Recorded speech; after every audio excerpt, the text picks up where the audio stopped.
My name's Preston Gaines. I'm the actual Maize Manager. This green field that we're standing above right now, this is my domain. These two guys on the bridges back behind me, they're who I'm watching, making sure they're doing their job.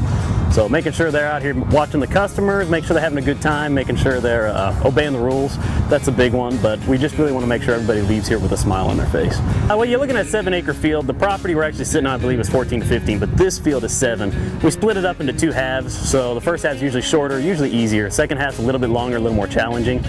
I think the one year we put a pedometer on the pathways, correct pathways, is about 2.5 miles.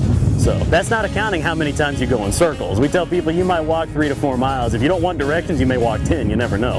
I had one person one year staying here for 3.5 hours because they said, I'm not taking directions. If one of you guys gives me directions, I'm going to be mad. We can handle that. He spent about 3 hours in here spinning circles around, but he enjoyed it. He was happy when he got out, and he made it out eventually. So the maze is usually our main attraction. Up through Halloween, or the last weekend in October, we have a pumpkin patch where the hayride, which is another attraction, would drop you off. You can take pictures in the pumpkin patch. We have the barrel train, which is always a fan favorite. Doesn't matter where you go, kids love that. We have what we call the corn popper, which looks like a big bubble on the ground that kids love to jump on. And then also we have the corn cannon, which is an air cannon that shucks corn cobs right out of it, and you can launch it at targets. And if you hit one of the targets, you get a little bag of kettle corn for free. And of course, we're actually known for our food around here. The people who come here and eat say, oh man, you gotta try the hamburgers, you gotta try some of the roasted corn.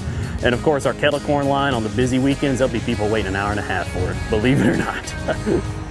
So like to always make a special consideration and thank any veterans, any military members out here, because our hats are off to them. They're the reason we're out here having a good time. They're the reason this country's free, and we can't thank them enough. First weekend's always free for anybody with a military ID, and that's just our one simple way we can say thank you in our little way.